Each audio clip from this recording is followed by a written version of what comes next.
So I saw a listing locally on Facebook for a home, and it said timeless, whatever. So of course I'm like, let's see what they mean. So I click on it and I'm like, it's not timeless. I see white and gray all over this house. This is not timeless. This is 2009 that the white and gray trend started. And here we are all these years later. That trend is so dead. Do people even really know where this idea of timelessness comes from? Like, can anything actually be timeless? Well, no, it can't. Welcome to the On the Wall podcast, where we engage in conversations with artists, designers, enthusiasts, and visionaries who shape the world of interiors. Today's guest is Rachel Cannon, the founder and principal designer at Rachel Cannon Limited. We discuss the difference between tasteful and timeless, remote work and interiors, scope creep, client management, balancing creativity and practicality, and behavior-driven design. If you enjoy these conversations, please subscribe, leave a rating, leave a review, and share this podcast with a friend.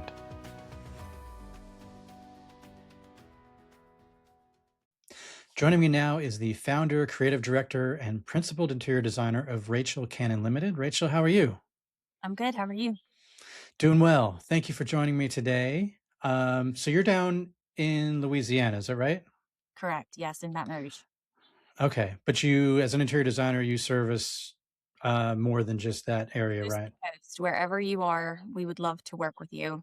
We're Coast to coast. based in Louisiana, but we do have clients all over. We have clients in Florida right now. We have a potential client in California. We've had clients north to south, east to west. So it's not really prohibitive for us to work with someone that's not local. Gotcha. How do you service clients that are remote like that? Is there a portal? Or how are you sort of, I guess, attaining those clients as well? Is it just word of mouth? Is it social media? Your guess is as good as mine. I think it's social media. Okay. I always feel like we could be doing more to like attract clients in maybe higher end markets than where we're currently based. I think for the most part, they find us through social media, though. I think that's our biggest driver is they follow for a few years. And then eventually when they have a project, they like will reach out.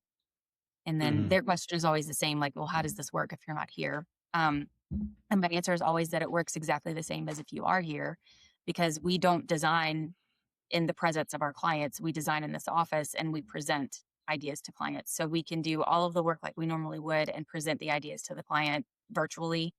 In fact, we just did one yesterday, and we just, like, ahead of the presentation, we mailed a whole package full of all of the finished samples, fabric and paint samples, everything, labeled them all. And then as we went room by room, they unpacked their big box of samples and went through it with us. Okay. So does it ever require like an in-person? Do you ever have to fly in, or is it it's never in person? Is it just We entirely can. remote full time? I mean, truthfully, no, we don't ever have to be in person to work with clients. It's really kind of their preference. If they feel like they want to fly us in, we absolutely will go. We've done that before. Um, it seems like COVID really changed all of that for most people. I think they started to realize like a lot of work could be done remotely and I was guilty of it too. I kind of thought like I can't do this unless I'm standing in your space or unless I'm walking the construction site. And I think that really made a lot of people reevaluate if that was really the case or not when we couldn't go anywhere. So we kind of leave it up to the client and let them decide, like, it can happen at any point. If they decide we do want you to come down, we will absolutely fly out and meet with them in person. I think the biggest misconception though is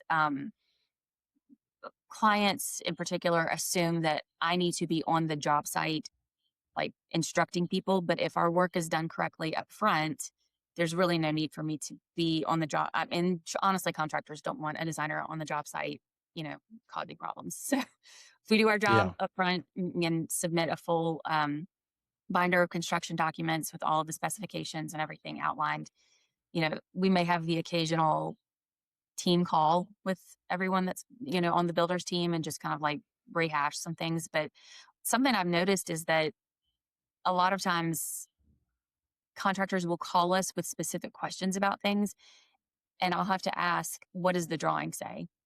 And they're like, well, the drawing says to you, blah, blah, blah. And I'm like, then do whatever's in the drawing, because I can guarantee you whatever is in our set of drawings is that way for some other reason that's going to come down the pike. Like a light placement has to go where we're telling you this wall has to be moved, or We're running electrical a certain way because of the way furniture is going to be laid out. So we think about all of that and we plan for all of that in the beginning, as opposed to like I call it designing on the fly or as the moment presents itself. Like we're not ever wanting to be in the reactive position of a client saying, "What color are we doing here?" That's been selected months before a painter shows up at your house.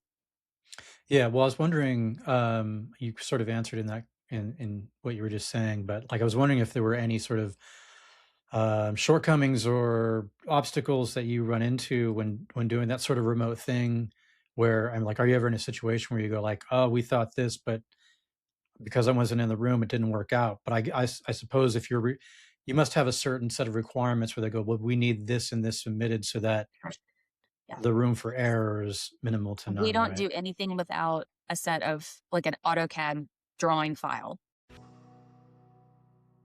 On the Wall is brought to you by Milton and King, your trusted partner for luxury crafted wall coverings.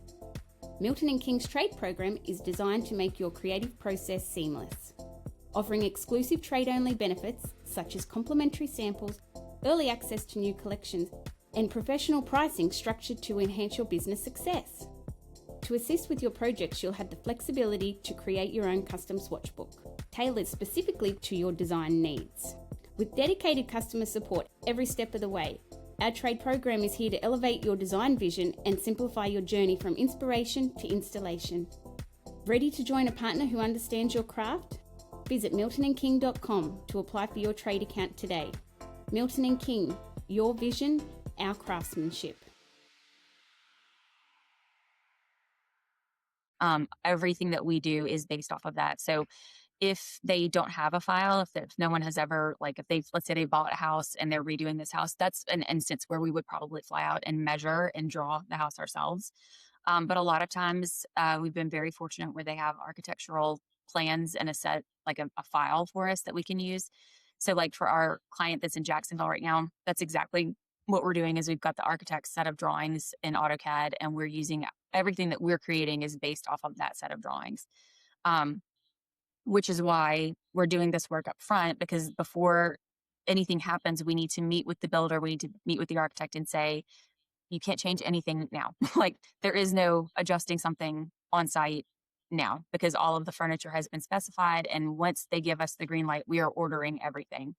And then that's going to all get installed according to the set of plans that you provided to us. So you cannot there is no continually changing the floor plan once we're involved. I would really prefer if we were involved at the same time as the architect because a lot of times we find, um, bedrooms, specifically primary bedrooms, that are so massive that you could not possibly fill them up with furniture and then little teeny tiny guest bedrooms and teeny tiny offices and like I wish that we could have done a furniture layout to scale to show like hey you've dedicated way too much useless space in a master bedroom and we could maybe use some of that space in a closet or in a bathroom or that kind of thing and then we also find a lot of I'm not a fan of an open floor plan I don't feel like they're very wasteful and we find a lot of times it's a nice selling point to walk into a new construction home and you just have these vast expanses of space and you feel like, oh my God, this house is so huge.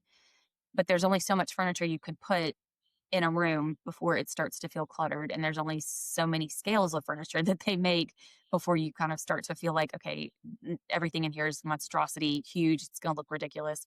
Um, so we try to have that conversation as early on in the process as we can. And if we have the opportunity to work with the architect to make some adjustments to floor plans, that really would be our preference.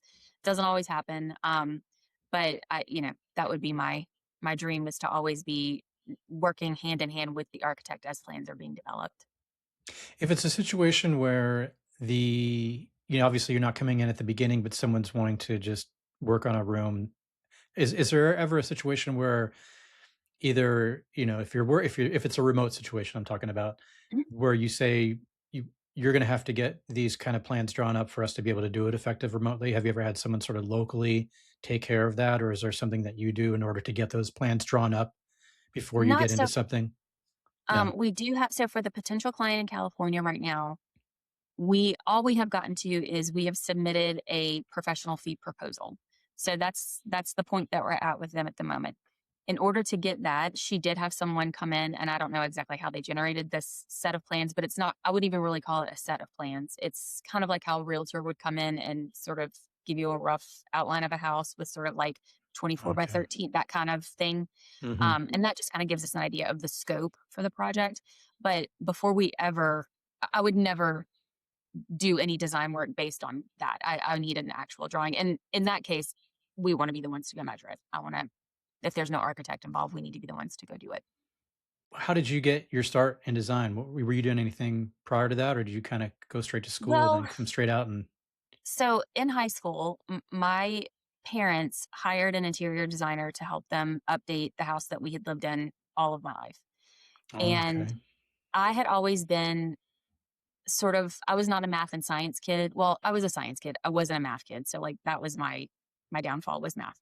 But I was always good with like reading languages, the arts, all of that kind of stuff. Oddly enough, science made sense to me, but math did not.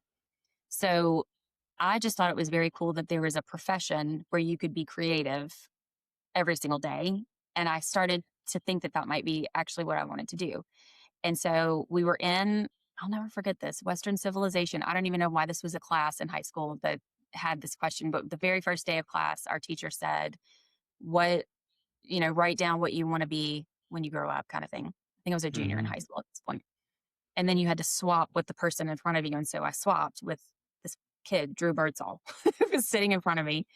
And I had written down interior designer. And I'm sure he meant nothing by it, but he turned around and he was like, interior design. And I was like, I will be a plastic surgeon. Like I like switched completely. I was like, I cannot be made fun of for the rest of my life. So I started saying I wanted to be a plastic surgeon.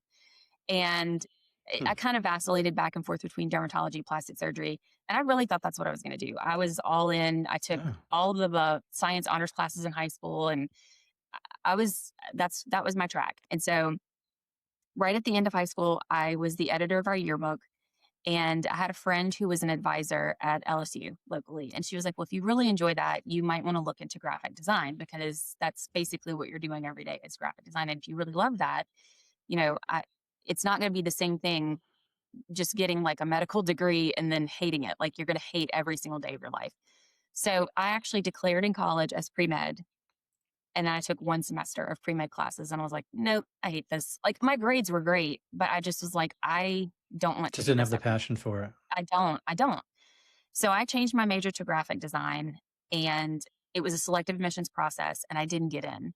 But in the meantime, I had to take like what were called College of Design electives. And I had taken a lot of art history and I had taken a history of interior design. And I love history and I love art. And what I really love is learning about cultures through the things that they made during their era.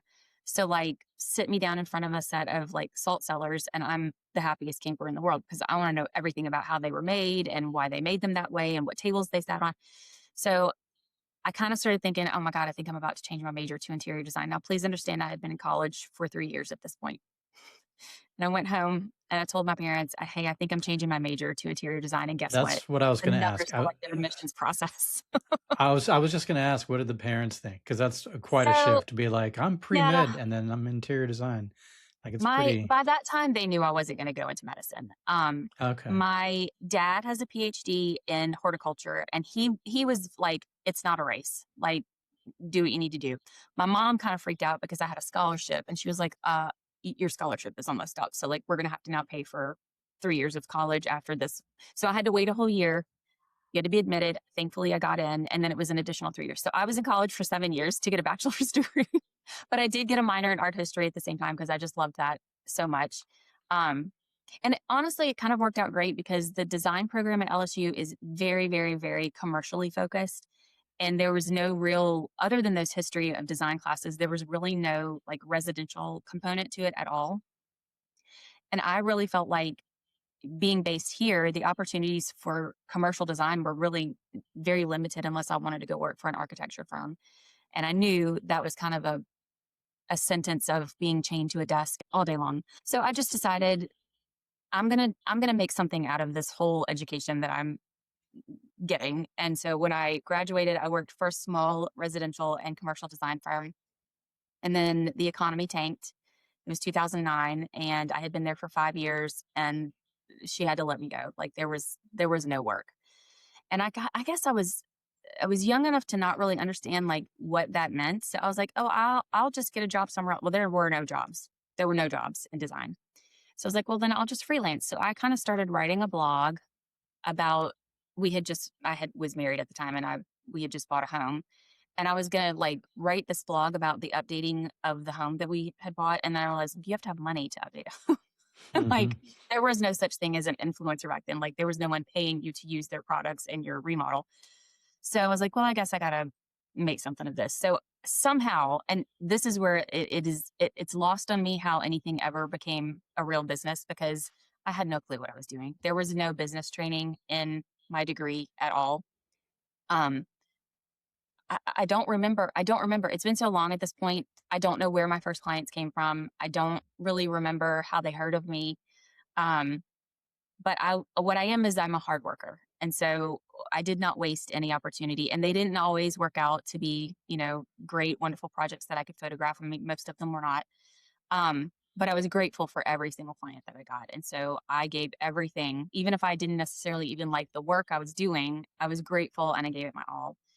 And then eventually I realized I was about 3 years in, and I had enough work that I realized I didn't need to like go back to work for someone else.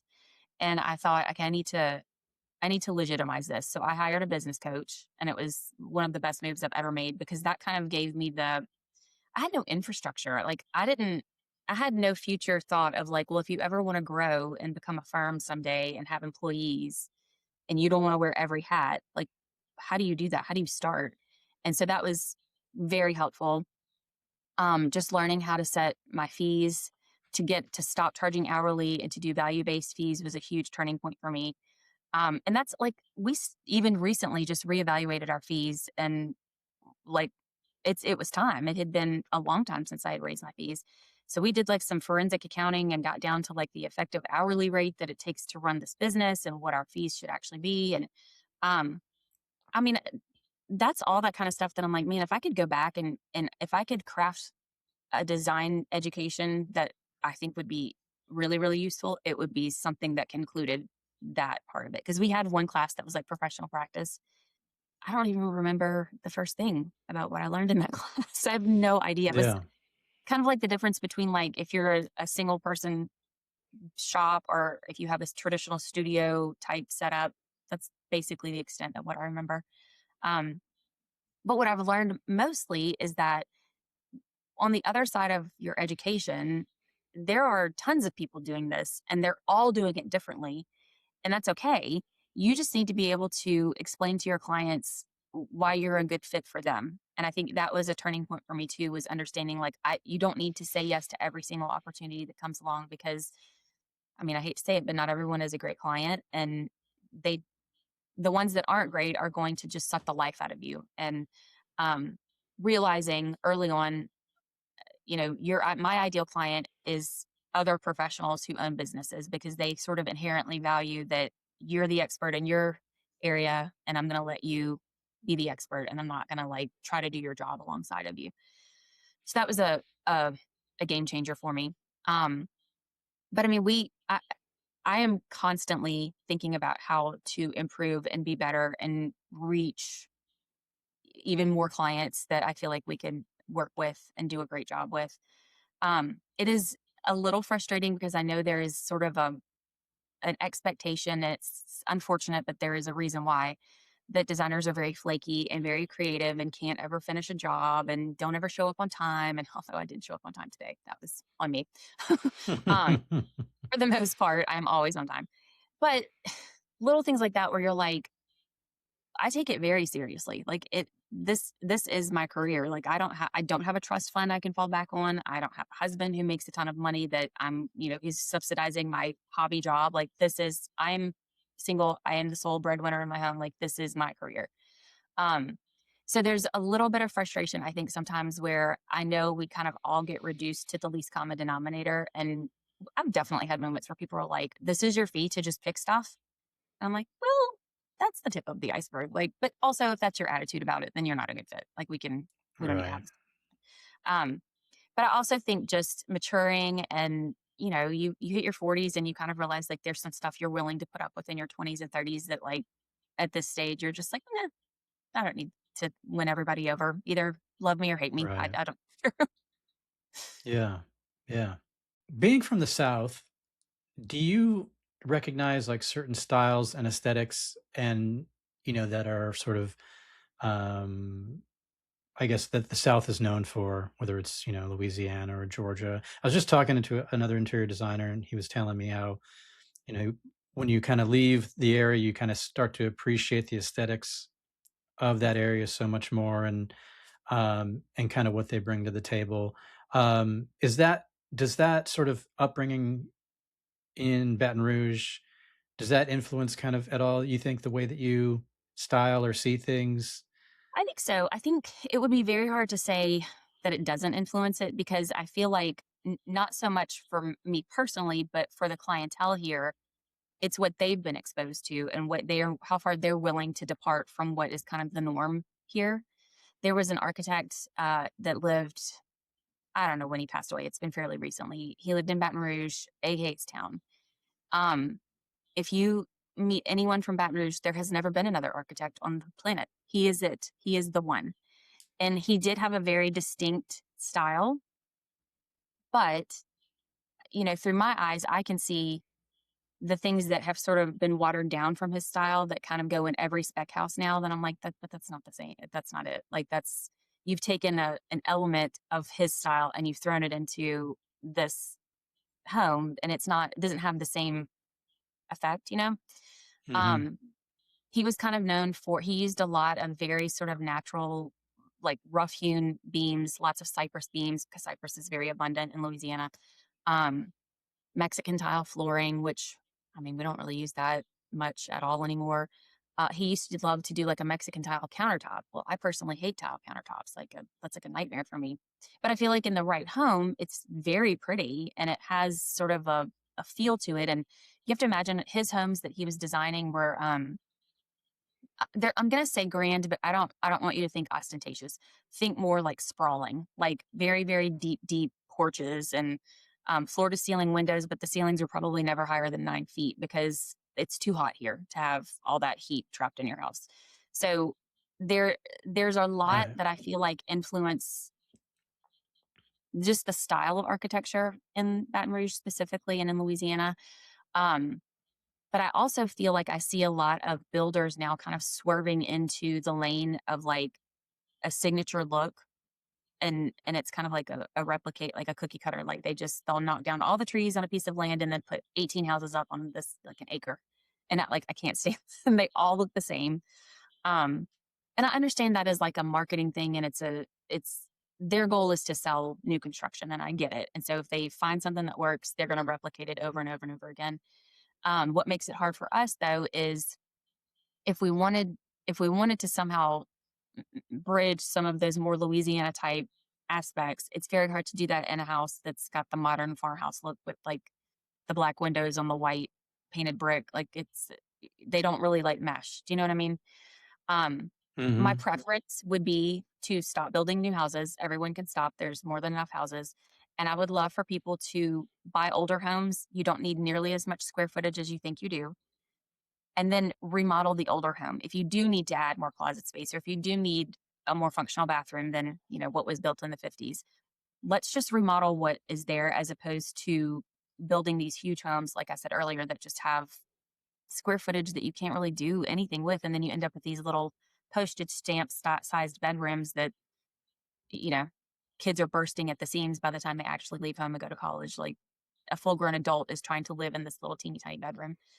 Um, Are so yeah. there any sort of challenges in doing that? Like, are these older homes, when you're saying like kind of remodel, Mhm.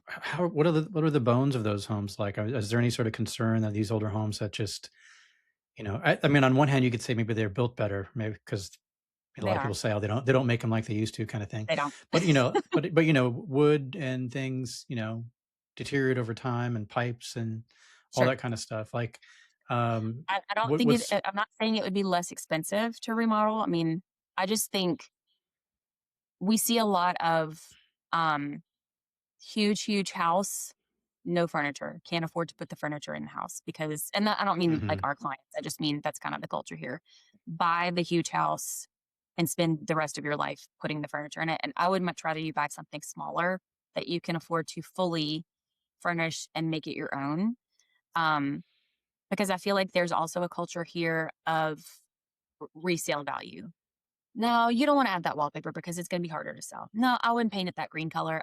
You don't want that dark green in your dining room. It needs to be all white. The next person's going to want all white.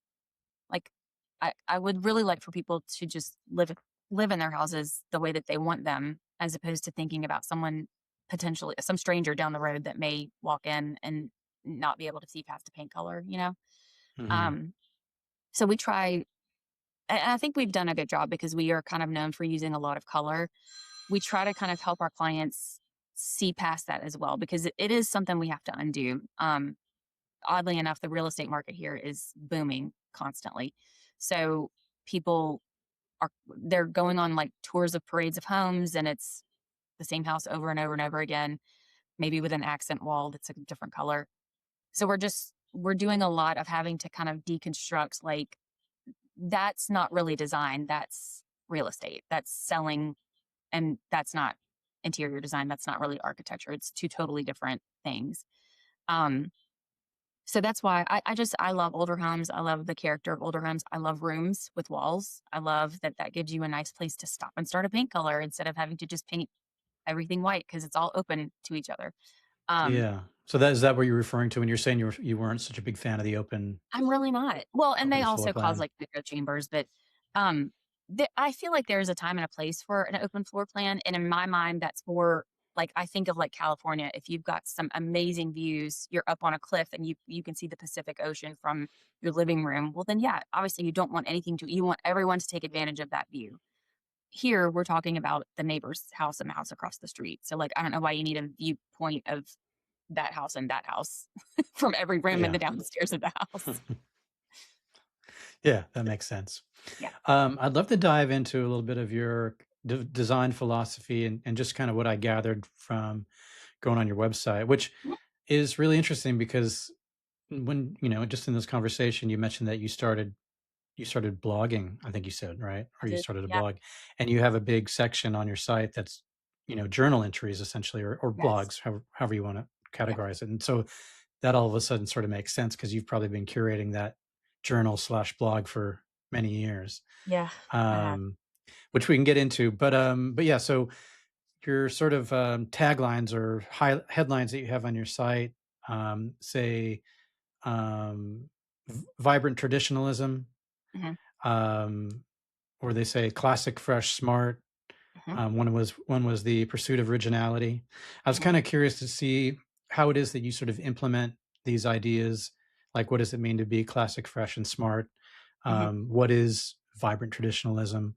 And how does that sort of go in line with, I think of vibrant traditionalism and I think classic, but then I see pursuit of originality. So I'm thinking, where do all those things fit into how you design a Yeah. space or a home? Okay. So let's start with vibrant traditionalism. So I kind of gave our work that title because you we have some work that's a little contemporary leaning, but we're not the firm if you want sort of that void of color, everything very linear, everything very again, sort of like that California coast kind of look. Um, I love color way too much I'm not good at designing like that. Like if someone were to call and say, "I love your work, but I want everything neutral," I would have to go, "We're probably not the firm for you," because I find it more of a challenge to make all neutrals interesting. It's very hard to make neutrals interesting and look rich. Um, I just get a thrill out of using color. So the vibrant is really more about the color that we use. The traditionalist kind of side of it has more to do with the fact that that's kind of leaning on that art history minor that I got. Like when I say I minored in art history, like I would have probably double majored had I not had to go back and take a class in the weather patterns in geography, which I did try to do. And I was like, no, I'm not doing that. I'll get the minor instead. Um, I just loved it. I think it's so interesting to look back on furniture styles of the past, and then like how can we take that chair and put some new fabric on it, and like the marriage of those two things, like that makes me very excited because I feel like there's something unique about knowing when and where to pull from specific stylistic periods and how to make them work together. It's not to say we do a lot of antiques. We're not an antiques heavy type of firm. Um, every now and then we'll have a client who maybe has some antiques that we get to kind of like repurpose and use. But I guess it's that vibrant traditionalism is really kind of the marriage of the old and the new. Like the new would be the color, the old would be, forms and shapes that have been around for a while. Classic, fresh, smart. So this is I'm gonna sound like a super nerd here, but one of the things we learned in design school is that a table with 3 legs is always going to be more stable than a table with 4.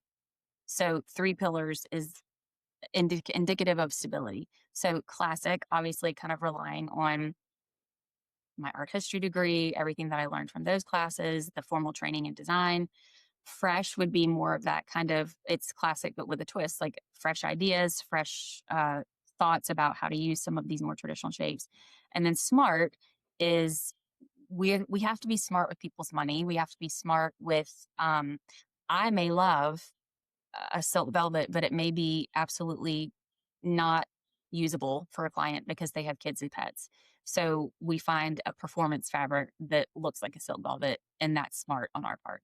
So the classic fresh smart has to do with sort of what my philosophy about all of this is, but also who I am and who our clients are. They appreciate good design. They're pretty well traveled, like they have been exposed to design other than just what's here in Louisiana. They know enough to know that they haven't seen what they want here yet. But they also know they can't do it themselves. That's smart.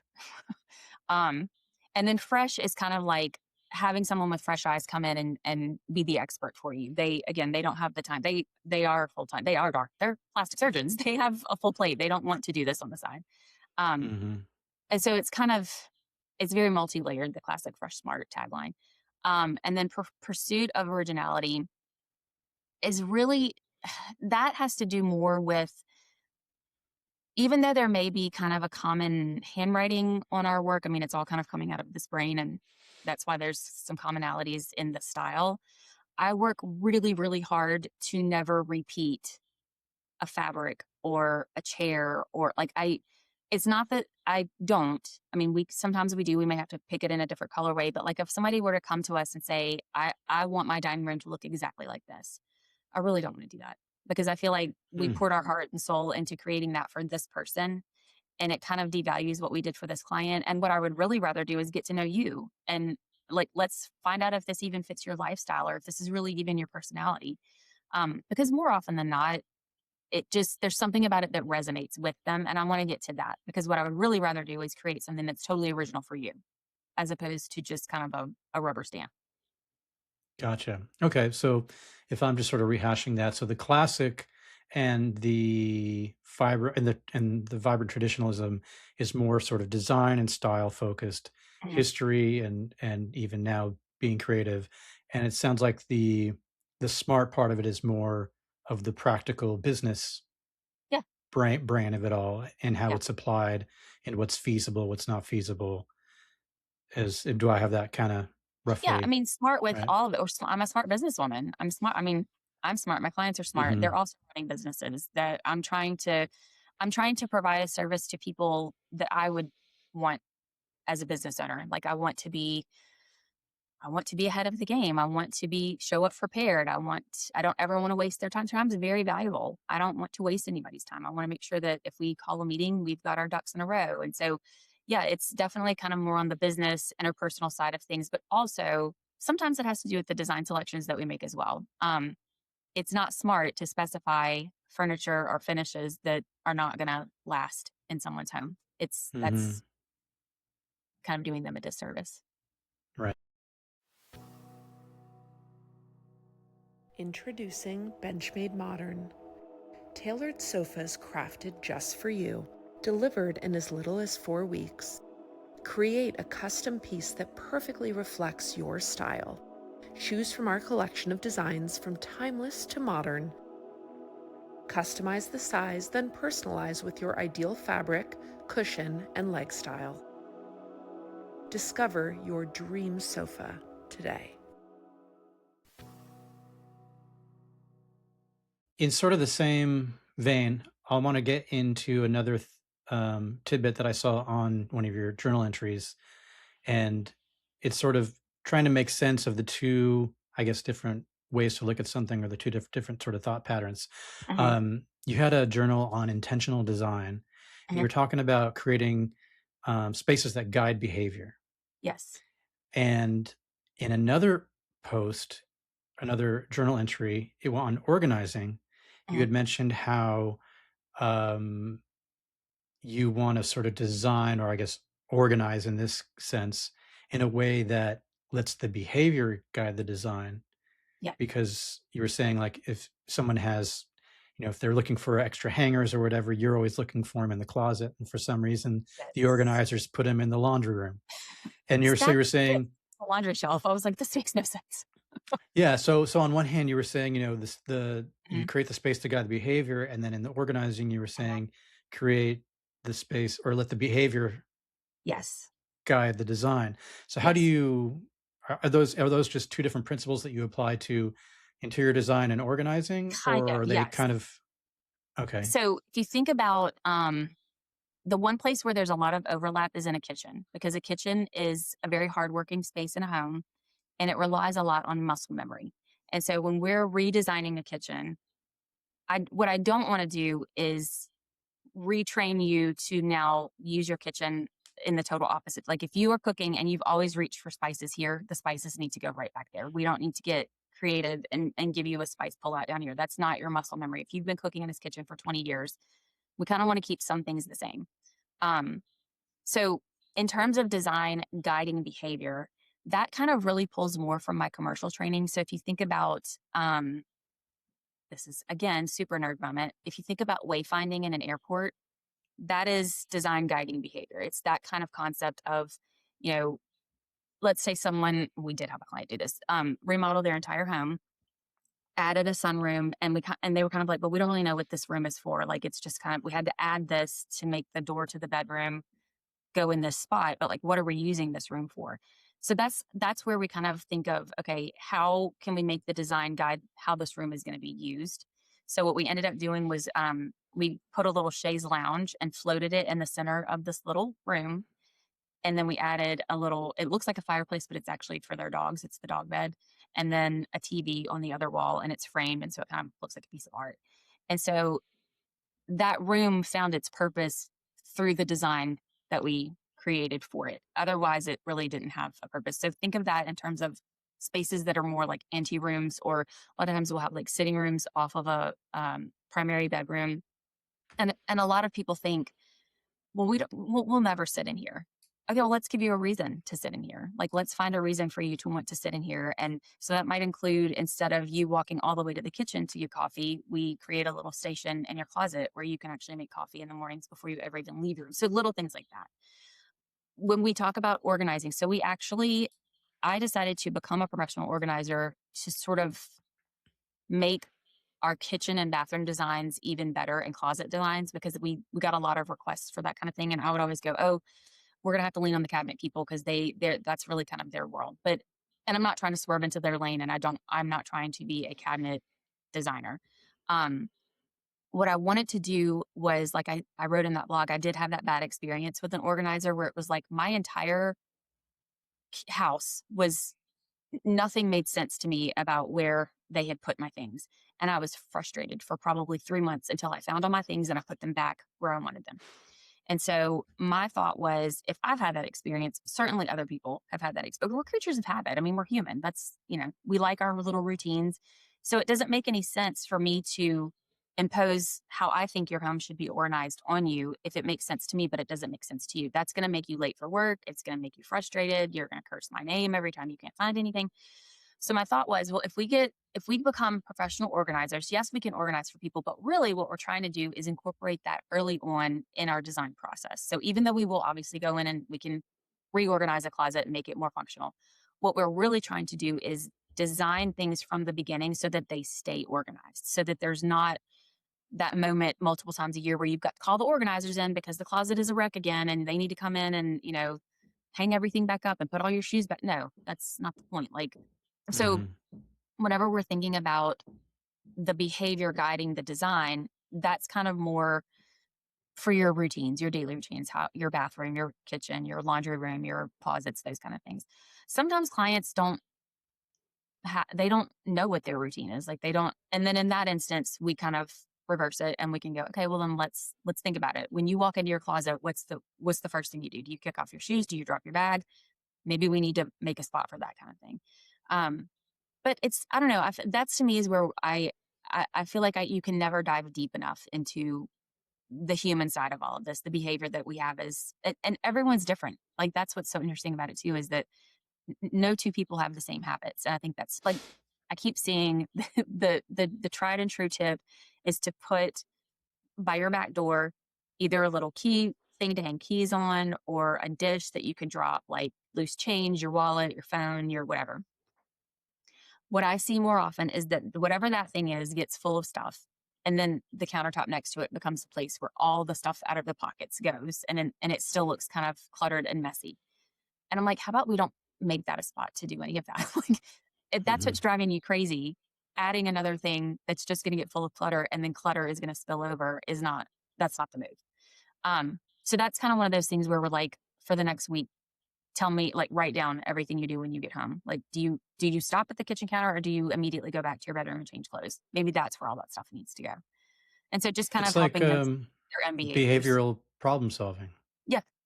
I mean, that's what design is in general. Like, yes, it's pretty, but if you really want to get down to the nitty gritty, that's what that degree in design was. It wasn't about making things pretty. It was about how do people interact with the space. So, Yeah, that's great. I wanted to talk to you about a few other things. Your Instagram is really interesting. Um, our Instagram is off the hinges right now. I feel like I need to reel it back in. no, but it's really great because obviously there's a lot of the spaces you've worked on and the projects and things like that, but there really is a lot of information for the designer. Like I see it that you're not just sort of exposing your designs and stuff to possible clients, but to a lot of other interior designers. And I feel like somebody who's starting out in interior design could really find it useful in terms of the business sense of it all. Yeah. You give a lot of tips about kind of just running the business of design. Hmm. Um, there are a few things. So I have a few questions for you. Hopefully we can kind of get through them. Before we get into that part of it, though, you did a couple of different posts on a few topics that I kind of just wanted to pick your brain about. Okay. One was to tell me a little bit about the Georgians and taste and timelessness. Yes. All right. Something I'm just going to confess right now. Anytime you see a talking head video from me, something has happened that has made me go, "Ooh, I need to say something about that." It So what I seems like saw you're reacting to something. always, always Okay. like it's just a thought where I'm like, no, I need to set the record straight. Like I have something I want to say about that. So I saw a listing locally on Facebook for a home, and it said timeless whatever. So of course I'm like, let's see what they mean. So I click on it and I'm like, it's not timeless. I see white and gray all over this house. This is not timeless. This is 2009 that the white and gray trend started. And here we are all these years later. And like people have watered it down so much that everyone is just terrified to do anything other than white walls, gray floors. That trend is so dead. So I was like, okay, do people even really know where this idea of timelessness comes from? Like, can anything actually be timeless? Well, no, it can't. Everything, like I said in the video, is of an era. I live now with the tools and resources available to me now. What we're doing right now is not going to be what they're designing in 200 years. It's not. Things will have advanced beyond what we do now, and things will look different then. So you can just go back the 100 years and just see how much things have changed in design. Now, there's always good taste. There's always bad taste. There's always no taste. Um, but that's why I said I think when people say something is timeless is they think it is in good taste. And I wanted to set the record straight that even though I didn't say it in that video, the white walls, gray floors is not in good taste. That is a bad trend that has hung around for way too long. So I just love the Georgian era. I'm fascinated with it. I think that they specifically, I'm entertained by them because if you think about their world was just getting wrecked back and forth because there had been this class system that had existed for all these years. And then all of a sudden you have this middle class that's kind of rising up. And that really messed with those upper class people. Like they're like, well, who are you? And so it really shook the foundations of like, do I have good taste? How can you have good taste? You've never been on the grand tour. You've never been to Italy. You've never seen the things that I've seen. I think that's interesting because honestly, I had never been to Italy when I decided I wanted to become an interior designer. I didn't go to Italy until long after I graduated from design school. So I kind of am the perfect representation of like the middle class who just decided like, hey, I have an interest in this and I would like to pursue this.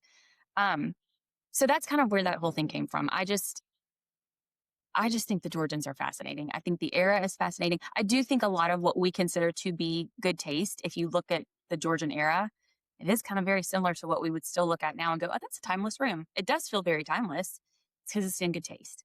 What So years that's is kind the of, Georgian area? so that's going to be like 1700s ish, like middle 1700s into like 1830s. It's a pretty Okay. long, and there were several kings named George back to back to back during that whole era. So it does change a little bit. If you were to do like a quick Google search of the Georgian era, you're going to get a really wide range of like one of the most famous Georgian homes is Strawberry Hill, which is doesn't even look Georgian at all. It looks Hmm. Tudor, like it's crazy. But it was built during the Georgian era.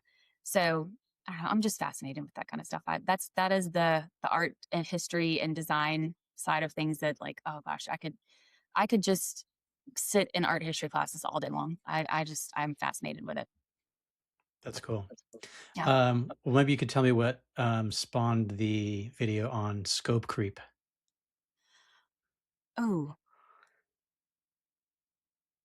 that one's been a while back. I don't remember if there was anything specific on that one. Okay. But Can you but explain a little interestingly bit enough, what that is? I can. So scope creep would be where you have the parameters on your professional contract with your client. Like we will provide these services and anything beyond this is scope creep.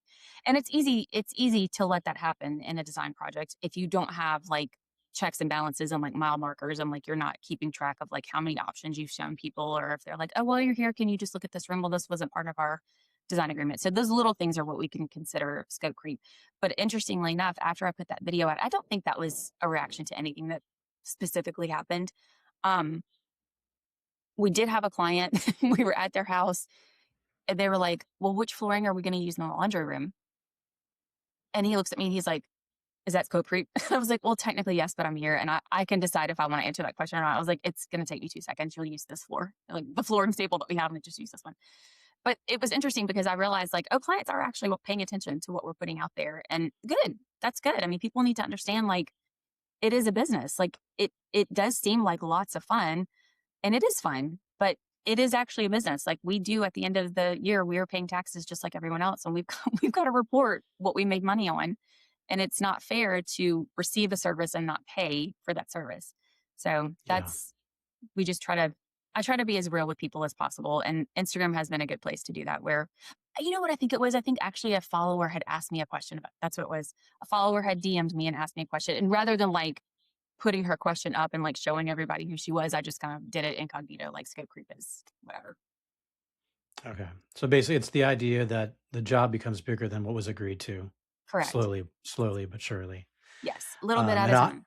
and often unpaid It's going to always, or expected to be. yeah, almost always will be expected to be unpaid because they just think, oh, it's just a little bit here, it's a little bit there. And you're like, well, the next thing you know, I've redesigned a whole room in your house a little bit at a time for no money. Yeah. Right. Okay. Um, so getting into a little bit what I was talking about before with looking at your social media, um, you are very articulate about your points of view and design, and especially kind of when you do like those talking head ones, like you call them. Mhm. Do you work with like a social media manager at all, or do you do it all We do. yourself? So Okay. I don't want to give anyone the impression that the social media manager is telling me what the content needs to be. I'm still creating the full editorial calendar. And anytime you see a video of me talking, like I said earlier, that's because I had an idea and I went and furiously wrote down my thoughts and then created like how I wanted to present it and filmed it. Um, when you see static posts, typically what that is my social media manager has gone and read the calendar and pulled the images, and then we'll collaborate on captions. Um, it's really difficult to nail my voice because I feel like that's why I said earlier, I feel like our social media is unhinged because in addition to, I am smart, but in addition to being smart, I'm also like, I'm funny and like, I love to have fun. My greatest joy in life is to make someone laugh. Like, I want to make I you laugh. I did notice on your LinkedIn it said you were an amateur comedian. I am. I would love to. You know Are what dream job would have been? A writer on a sitcom. I would have loved to have done that. But okay. anyway, I digress. So I want to find the fun in all of this because I also don't want to sound like a drag. Like, oh my gosh, she's always getting on there and talking about, the business of design. And that's so boring. And like, God, you have the best job in the world. All you do is like harp on the business side of it. But it can be both things. Like, it can be fun and we can have a lot of fun and crack jokes with our clients while we're doing this very serious work. Um, so the caption thing is typically a collaborative kind of process between Blythe, who is our social media manager, and me. Blythe is precious. She is the sweetest person on the planet. I don't think she gets my humor all the time. And so sometimes I'm like, I'll just say this instead. Like I'll go in and edit the post, but she does a great job. Like I think she on the larger scale, she gets where I'm going with things. Um, One complaint I have right now, though, about just social media in general is that I feel like Instagram is trying to become TikTok. And I am old and we do have a TikTok, but like I don't really use it for, I don't, it doesn't occur to me to stop everything I'm doing and give a play by play of my day every single second of the day. Like that feels like another full time job. Um, Yeah. so that's kind of why I'm trying to be a little more present in terms of like having my face on the camera and talking to the camera. Those videos do tend to do really well. Um, but I mean, I can't do off the cuff stuff I would never get any work done. I mean, I have Well, I mean, that was one of projects the to do. things, because I was looking at your website, looking at your social media, and thinking, and then your journal entries, and I was thinking, how do you have the time to do all this? Because it's a lot. So my thought was like, oh, maybe you have somebody that kind of helping you organize, and not telling you what to say or what to do, but just somebody who's saying, maybe in some ways, maybe keeping you accountable, being like, we got to post, kind of, we got to Well, get on she is good this. about yeah. She's good about so we did have our Instagram get hacked a few years ago and that was because she and I were sharing it. And so if something needed to be posted, she would go in and share it. And then we got hacked and I was like, okay, we're changing the password. Like I will only be the one who has access to it. So she's really good about like she'll send me today's stories, here's the link, or we use something called Planoly that will automatically schedule posts. So like any static post kind of automatically. Reels are the ones those are tough because you can't really schedule those. You have to like physically go in and post them. So anytime you see that, that's me. I think sometimes we do schedule them through Instagram, but there's not like an external app that you can like.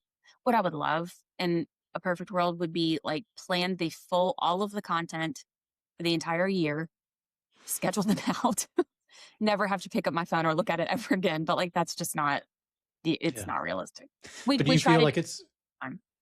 is it important? Do you feel like it's important for an interior designer to like is from a business standpoint, would getting a social media manager be really important, valuable thing? Yeah, Because I mean, it seems we like it's working we well were for working you. yesterday as a group about so Blythe is in Birmingham. She used to be local. She moved to Birmingham. We don't want to let her go because we like the work that she does for us, but it would be helpful to have someone maybe come once or twice a month and just get video content of us because again, it is very difficult for me to remember to set my phone up and video stuff. Like if you've ever seen a video of me like a day in my life, trust me, that was the worst day of my life because I had to probably redo everything I did at least twice because I forgot to set up the camera to show you the first time. um, Right. but it would be, when we're on a job site, I don't think, oh, someone get content of me doing my job. It would just be awesome to Right. have somebody like You just need a video. shadow, some kind of someone Yes, following you around and exactly. capturing all Yeah. those moments I because do you're think it's busy important. working. Correct. And I think it's important because I think people are interested in interior design. And I think if nothing else, they just would like to see what it is you do all day. I think a lot of people think we spend our time shopping. We never go shopping. Like I'm never in a furniture store. I'm never shopping for anything. We're designing, you know? Yeah. Right.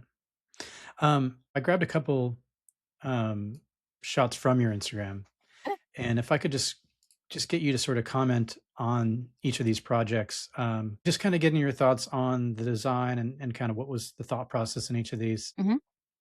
So tell me about this one. So this is a home office that we did for a client that we've had for a very long time. Um, this is one of those projects where we've done the house like a room at a time, as opposed to like designing it all, installing it all at the same time. Okay. So this home office is like when you walk into their primary bedroom, it's literally in the primary bedroom and you like pass it on the way to the bedroom. So when they redid their master bedroom, they included this as part of the whole scope. And up until this point, it had kind of just been like she had that desk and we liked the desk. So we were like, well, we can reuse the desk. Um, but it kind of had not been pulled together completely. It was really just like the desk, a desk chair, and a couple of other chairs. And so the way we approach something like this is it's only so big. There's only so much furniture we can fit in here. But I wanted to find things that I felt were functional. So I loved those little corner cabinets that have the little curved detail because Yeah, that's really otherwise neat. yeah, it's gonna be very difficult to fit like a credenza in here. So I was like, okay, well that solves that issue. Um, she loves a chandelier, so we're like, okay, definitely gonna have a chandelier. And I kind of tried to make it a little bit more glitzy because this is specifically her office. Um, color palette is pulled from what we did in their bedroom, which is in these very deep teal colors, but we didn't want the office to feel dark. We kind of wanted it to have a lighter feel. And then that's actually wall covering on the wall that's got like an ombre effect. So like the bottom is darker than the top. It's like a Oh, grass block. okay. Yeah. I wish it was a little more visible in the photos. So pretty in real life. I mean, Um, my eyes are immediately drawn to, the matching circles, you know what I mean? The yeah. mirror on the wall and the desk. And so it just draws my eyes to those things Yeah. immediately. Was that So intentional? Was the mirror it intentional was, with and the I'm glad desk? that you put that because if you'll notice, the lamps are also circles. So yes, we're Hmm. kind of like repeating shapes around the space. And what I really wanted, and it wasn't until after the fact, I would have loved to have gotten a straight on shot of that mirror behind the desk. And we realized on installation day that this room is not even. And so it has Oh, nothing to do with the placement of the chandelier. It has to do with that ceiling tray that's happening. Like one side okay. is just a little bit bigger than the other. And I was like, oh no, we're not going to get the shot. We're not going to get that really strong shot. But I mean, I love this shot too. And you do see all of the circles. Like that's kind of the goal is that we wanted to show like the repetition of that motif throughout the space. Yeah. Yeah. Great. Let me go to the next one here. Eh, Very another moody. Another home office. It had previously been a playroom for their kids. And the owner of this home is the owner of a contemporary women's boutique. And she is so fabulous and has amazing editorial style. So we kind of got to do a little bit of a departure here in terms of like make it a little bit edgier than what we could typically do. If you'll notice, these are 8-foot ceilings. I have nothing against an 8-foot ceiling. Like this Hmm. 8-foot ceiling office tricked out the way that it is everything my heart could ever want for a project. Um, so we did have to like we added the bookcases. There was nothing built in previously. We did everything like bookcases and walls, a trim, all in that burgundy color. And then we gave her a desk. She didn't have a desk before, so this is kind of truly meant to be her space. Like she goes in here and she does, bookkeeping for her business and plans for future market, that type of thing. In fact, the day that we showed up for her, I think it was her photo shoot, that desk was just lined with Post-its. Like you could see like every little thought she had had like the day before. She's Hmm. like got her little thoughts all laid out there on the desk. Um, the built-ins were interesting because I don't know if you can see, but there's like the little arch detail at the top, and it's definitely like Hmm. a barrel arch. Well, kind of going back to what you said earlier, in Louisiana, they build French arches, which is the eyebrow arch. It's not that full barrel. And so we had done a site visit the day that these had gone up and they were actually already painted. And I walked in, I was like, oh no, that's the wrong arch. Like she wasn't there. And I was like, oh God, do I tell her? Like, they're already painted. So knowing that we had this design on the bottom, like that racetrack shape on the doors, I was like, the eyebrow arch isn't going to make any sense. Like that's got to get redone. So I emailed her and I was like, okay, here's the deal. The arches on the bookcases are wrong. What we did was the barrel arch, which is going to make more sense with the design that's on the door, and it's going to look more contemporary.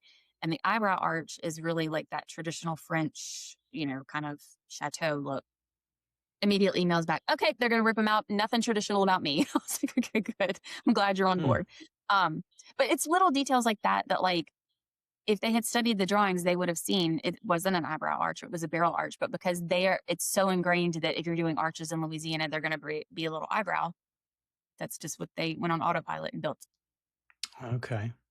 No, but lots of plants, desktop plants on the Yes, side there. some plants are just for added effect, for texture. Okay, because I was gonna say, does she work with all those plants on the desk? I don't know. 'Cause Photo that would shoots, be. I say it all the time. Interiors photography is a world of lies. It's what we see in photos is something completely different than what it looks like in real life. That's really funny. Let's see. What about this one here? This is okay. Funny enough, this is now our California potential client. So her husband lives in LA, So we're but her looking at a son, dining room, just so for the listeners that aren't oh, it's dining watching. room.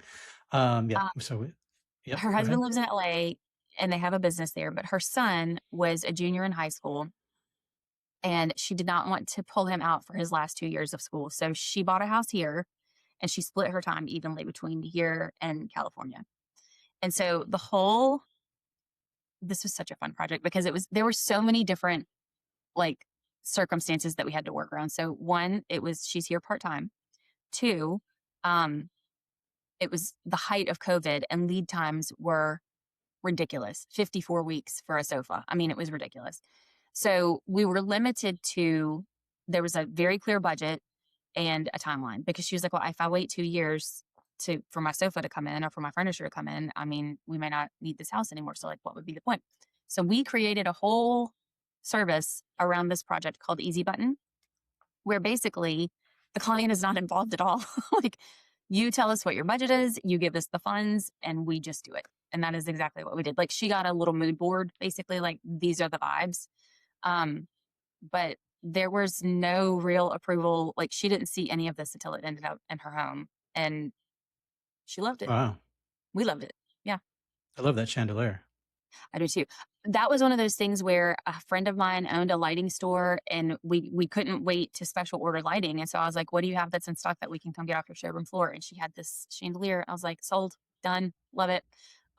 We did paint, like we painted the dining room and we painted a few other areas of the house. We actually used wallpaper in her powder room, which I love.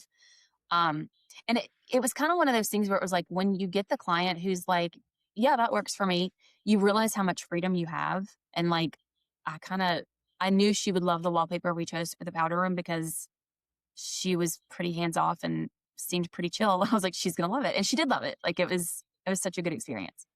So you are a big fan of pattern and wallpaper and. Absolutely. Oh yeah. The more, the merrier. Looking at this last one, it's just a bedroom. Mhm. All right. So this is for clients that live here that have a condo in Miramar Beach. So this is a great example of the project was elsewhere, but the design took place here. Is that a grass And cloth on the wall? it looks like grass cloth. It's actually vinyl, but it's got the Okay. texture of cloth. And that was intentional because it's a beach condo. So like we're trying to be Mm. mindful about wet bathing suits. You never know what people are going to do when they get back from the beach. Um, I want to say this one was partially during COVID as well. And so some of our decisions were based on like shorter lead times and what was in stock. But I don't feel like we had to sacrifice really anything in the design for this. Like I still love everything about this space. One thing I particularly love is the design that's on the drapes looks like the lamp and it looks like the artwork behind the lamp, that kind of swiggle line that's embroidered on the drapes. Love that. Mm-hmm. Um, and then something else that we try to do too is we like if somebody says we have a beach home or we have a lake, I don't like a theme. I don't really want like if you say you have a beach house, I'm the last thing I'm gonna pull is aqua blue. Like I just feel like that's been done to death. Um so for this specifically this house, we kind of went on like a 70s vibe. Like the living room is really very warm tones and we did like a very sandy colored grass cloth and a huge gallery wall all across the back wall. Feels very relaxed. And then the husband was like, I do want one bedroom with blue. And we're like, okay.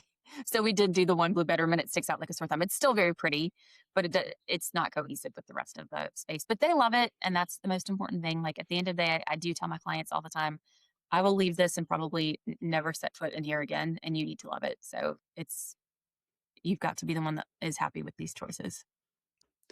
Just a couple more questions before I let you go.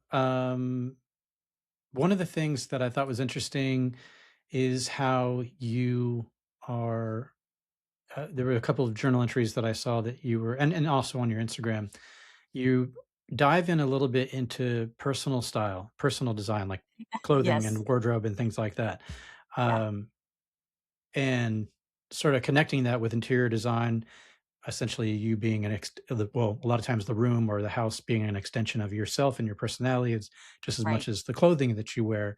Um, and I think I saw something where you said I used to wear black all the time, but I I did regret it or all something. the time. And It's not my yeah. color. It looks terrible on me.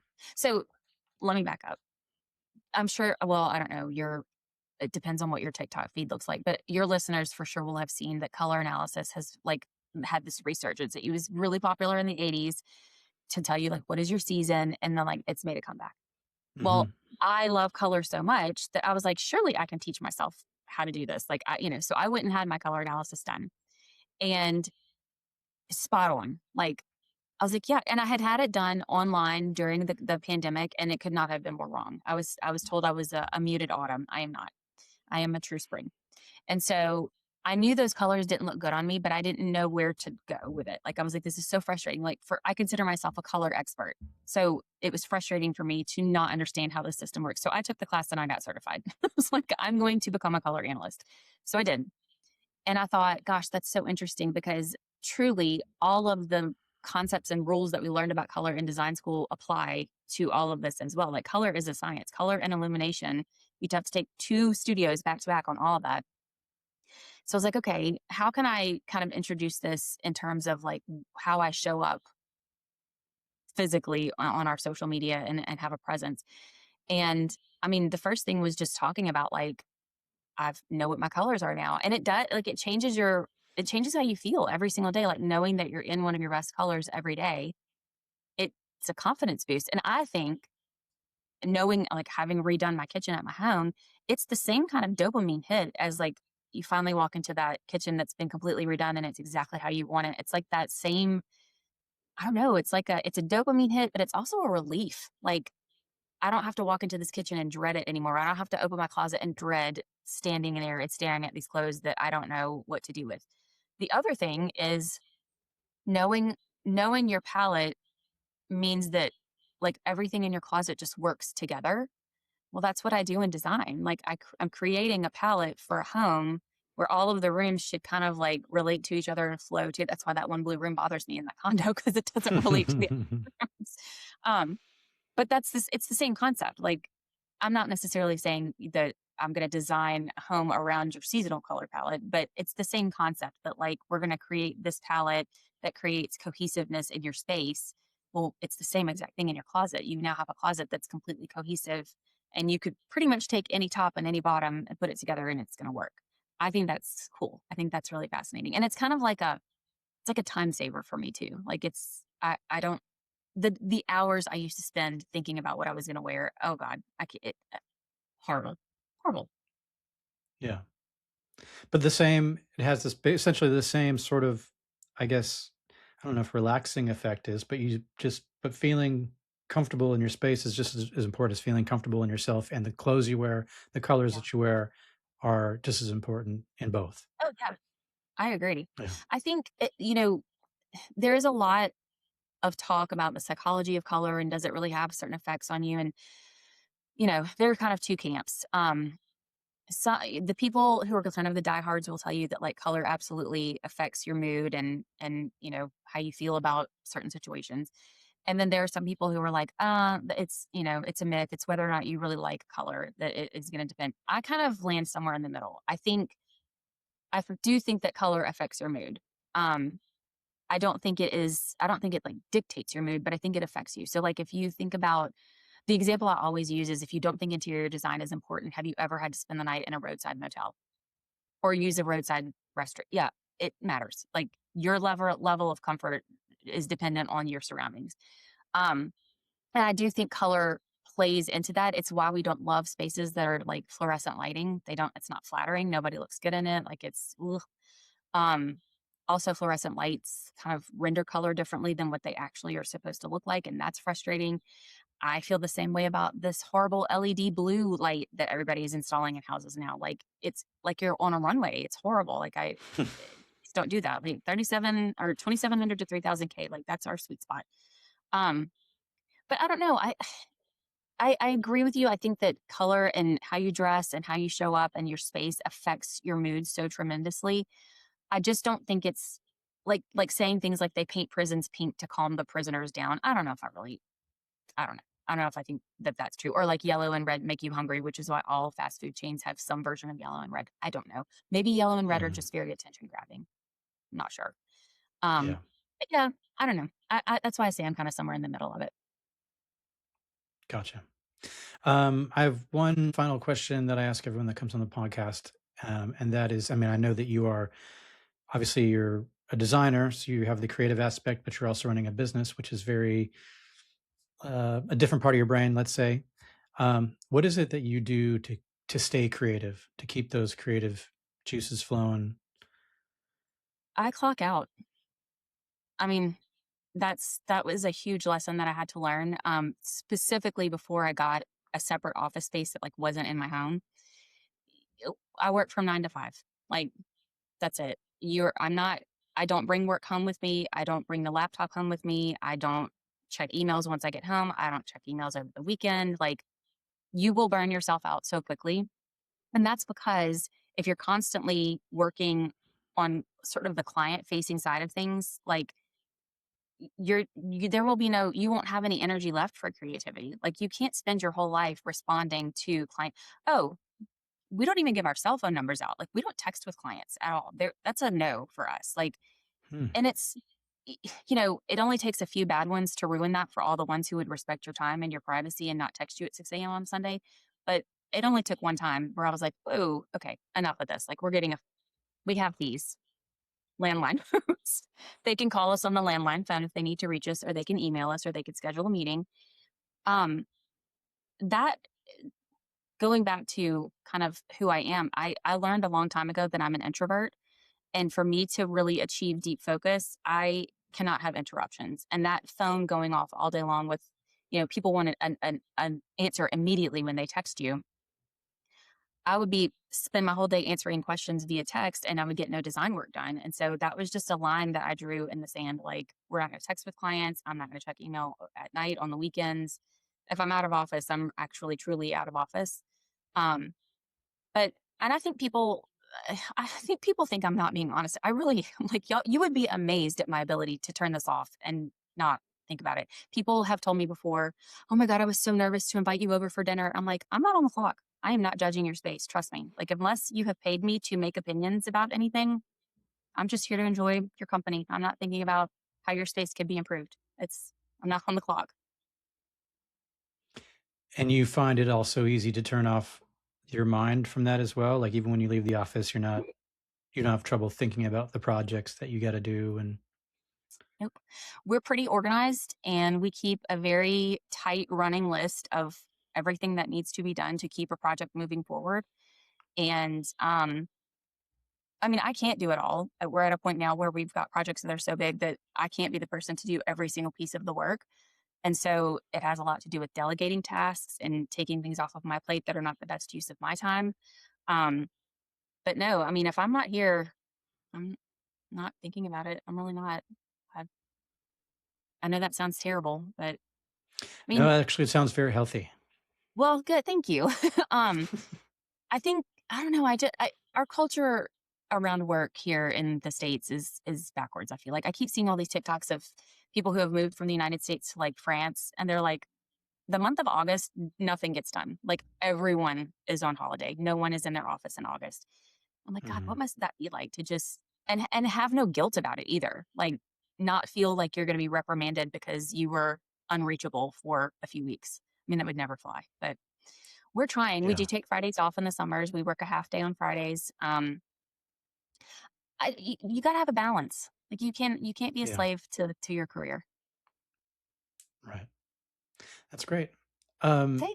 Last question. In terms of Mhm. reaching you, what's the best way for people to reach out to you if they are interested in your design services or, yeah, anything? Is it best to go to your Instagram? Is it best to go to your website? Where Our do you prefer website people is go? fantastic. There's a contact form on the website. If you go Rachel Cannon Limited, and you have to spell out limited, .com, there's a tab that says contact, and there's a web inquiry form, and it's pretty comprehensive. It's not going to be a pain to fill out. It's just got some information we need to know, and that'll get you set up for um, an opportunity to do a discovery call with us. And after we have your discovery call, that's where we hit the ground running and we decide, are we going to do an in-home consultation? Um, yeah, that's the best place is our website. Okay, cool. And we will link that in the show notes below so that you can click on there and get in touch. Awesome. Thank you. Rachel, thank you so much for your time today. I appreciate it. It's now time to switch off and not worry Yes. about the day. Wonderful. Love it. My favorite part of the day. Thanks again. Have a good one. Thank you. You too.